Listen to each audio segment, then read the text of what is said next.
I've always liked to think of myself as someone who is a go-getter because I didn't go-get in high school and I paid the price. But now I'm in a position where I'm doing the right things and just want to keep doing it and let the people who don't want to work fall into the background.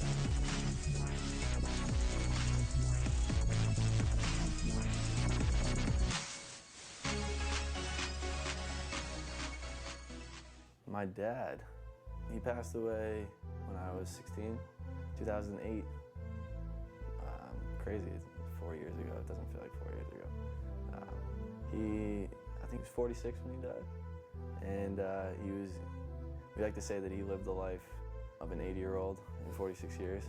He taught me a lot. His greatest quote was that life is about participation.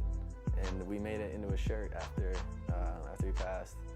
You only get one life, you might as well participate in as many things as you can and gain the most out of every experience.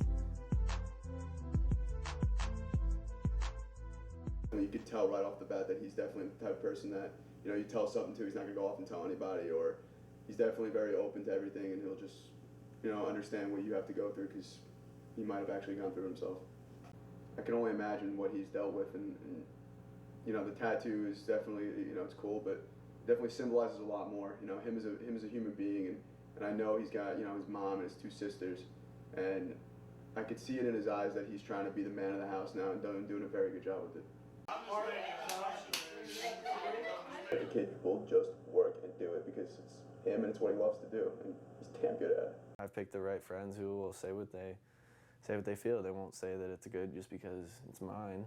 They'll say, "Oh, I liked it, but I thought that this could do some work," and that's so beneficial to me.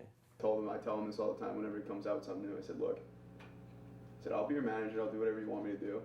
As long as I get a front row seat to when I could see you holding up a Grammy or something like that, it's all I care about."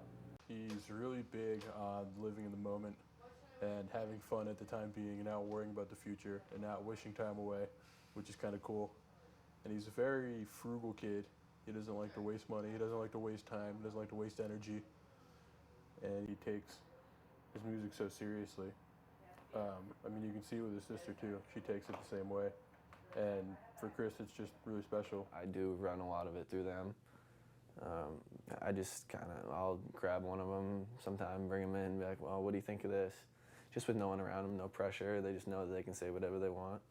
And it really has helped me musically because I've picked the right friends who will say what they feel. I definitely like to use people who are not necessarily fans of my genre of music, because if they like it, then chances are that people who are fans of that genre will like it.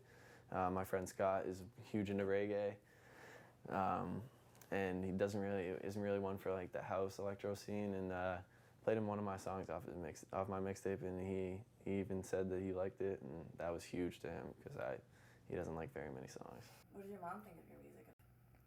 My mom loves it. She thinks that it's more of a hobby, healthy hobby, which I think of it as. It's more of a serious hobby, but she's very supportive. I'll play her some of my tracks, and she won't really truly understand what it is because she'll always say, "Oh, I think it sounds really good, but I don't know what is yours and what isn't." And I'll just say, "Oh, well, everything but the words is mine," and she just can't comprehend that. But nonetheless, she likes what I play for her, and she supports me in everything I do. And she actually bought me the program that I make music on.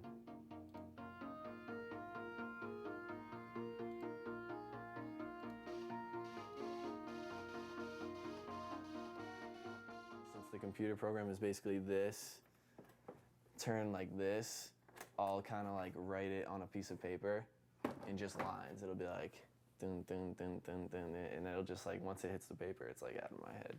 I can at least go back to it. I didn't really get into music until after my dad passed. He always got me into music, but not necessarily making music. He taught me how to play the drums when I was in elementary school. It wasn't really till later that I picked up on actually making music and DJing.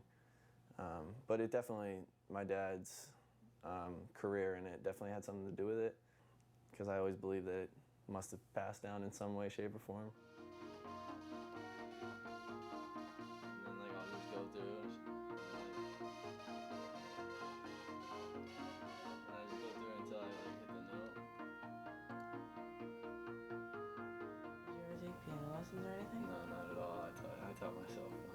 I didn't even know what the keys were until my cousin taught me. But like when you add it all together, like I'll go through and I'll be like these are the chords that I made. And I can just take the, if you leave it running, I can take this. And just throw it all in one pattern, so it's like. He's gonna get signed by some company. I think he's gonna go places. You know, I think he's gonna be making music and he's gonna be up there. Because I've listened to some of his songs and they're pretty fucking good. He just he works so hard at just doing what he does, and that's just making music.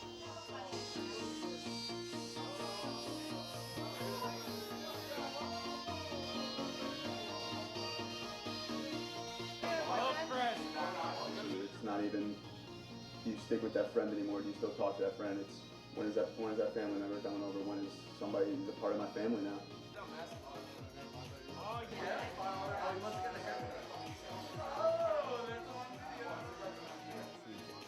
Ideal situation, I would say just a comfortable job that puts me in a position to do music on the side.